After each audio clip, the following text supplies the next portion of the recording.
Licenciado, muy buenas tardes, compañeros también. Buenas tardes, un gusto saludarles de que, esta bella tarde.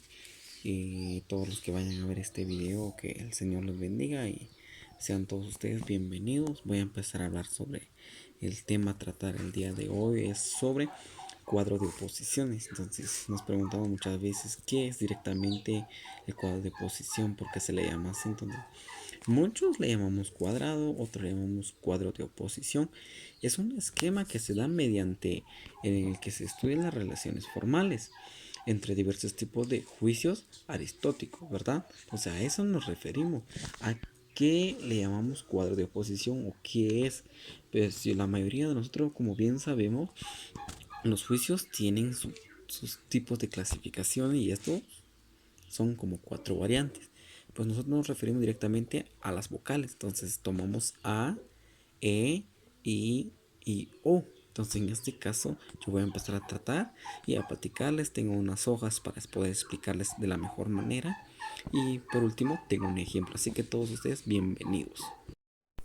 Cuadro de oposición es un tema clásico de la lógica en el cual aborda el estudio de las proposiciones bajo el punto de vista de su cantidad y de su cualidad.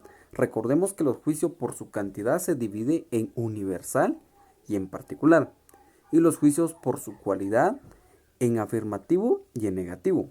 Y la combinación que resulta de estos cuatro obtenemos cuatro combinaciones. A cada una de las combinaciones resultantes le vamos a asignar una vocal, la cual nos ayudará como nomenclatura y identificar el tipo de juicio que trata. Número 1. Un juicio tipo A es universal y es afirmativo, y el cual se expresa de la siguiente manera: todo S es P. Número 2.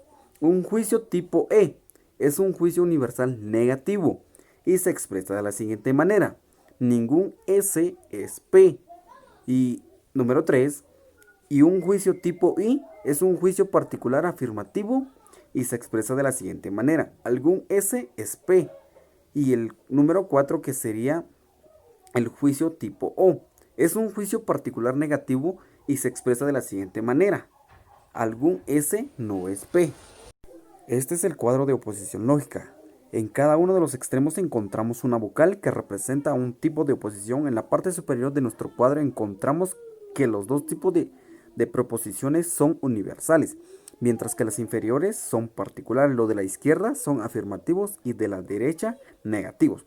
Vemos pues que las relaciones que existen entre las preposiciones opuestas son contradictorias. Las preposiciones opuestas que difieren en cantidad y en cualidad, las preposiciones a, o, son contradictorias entre sí, al igual que las preposiciones y, e, son contrarias. Las preposiciones opuestas que difieren en cualidad, siendo ambas universales. En el cuadro de oposición son contrarias la preposición tipo a con la preposición tipo e. Son subcontrarias las preposiciones opuestas que difieren en cualidad, siendo ambas particulares. En el cuadro de oposición son subcontrarias las preposiciones tipo i con la preposición tipo o.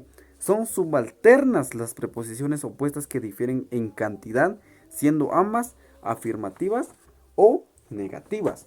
Dentro del cuadro de la oposición encontramos que son subalternas la preposición tipo a con la preposición tipo i, asimismo la preposición tipo e con la preposición tipo o.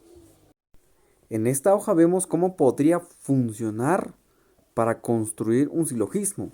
Decíamos, cuando hablamos un universal afirmativo utilizamos la vocal A, y decíamos que regularmente cuando empezamos con una A siempre vamos a concluir con una I. Es un particular afirmativo y no obstante en medio de estas dos preposiciones por lógica otra I, entonces vamos a ubicar el plan. Todos los jóvenes son inteligentes. Algún José es joven.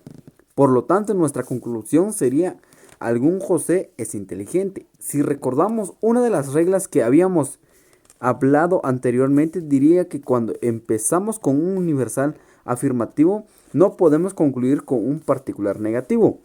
Y porque dirían mucho, no podemos concluir con un particular negativo. ¿Por qué? Dicen la mayoría. porque sería ilógico si yo diría que al final algún José no es inteligente. Por lo general no se puede aplicar. Esto se partió o se empezó con un universal afirmativo y terminamos en un particular afirmativo. Ahora vamos a ir al caso contrario. Empezamos en un universal negativo y concluimos en un particular negativo. Se recuerda que tenemos la letra O vocal, E y su cuantificador es ningún. Ojo, es ovíparo. Dice acá, ningún oso es ovíparo. O ovíparo, recuerdan que son todos los animales que salen o nacen del huevo. Algún pájaro es ovíparo y nuestra conclusión será algún oso no es pájaro. Si se recuerda, uno de los elementos que decíamos que es fundamentalmente para entender que es un particular negativo es que tiene la palabra no antes del verbo. En la I no se está negando, es un particular afirmativo. Es por eso que tiene la letra I. Y en el caso de arriba es un universal negativo. ¿Por qué? Porque nuestro cuantificador es ningún, la palabra ningún. Entonces, si se dan cuenta de una preposición que se empieza algo negativo, no se puede concluir con un particular negativo. Esa es la regla de nuestro cuadro de oposición. Partimos de lo universal para llegar a lo particular, porque estamos trabajando con un argumento de carácter deductivo.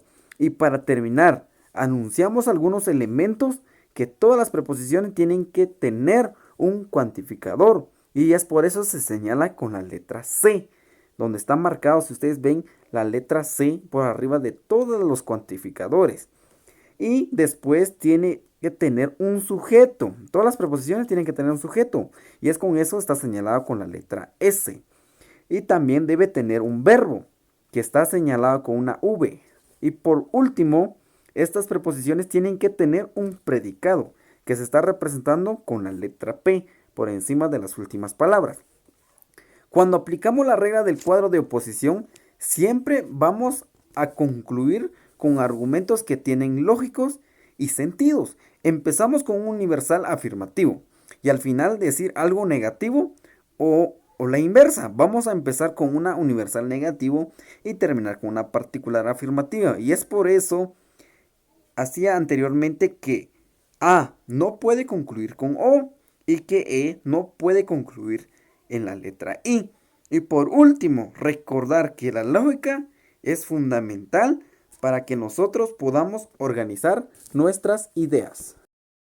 Y con esto, licenciado y compañeros, dejo por terminado mi participación. Muchas gracias, que Dios me los bendiga.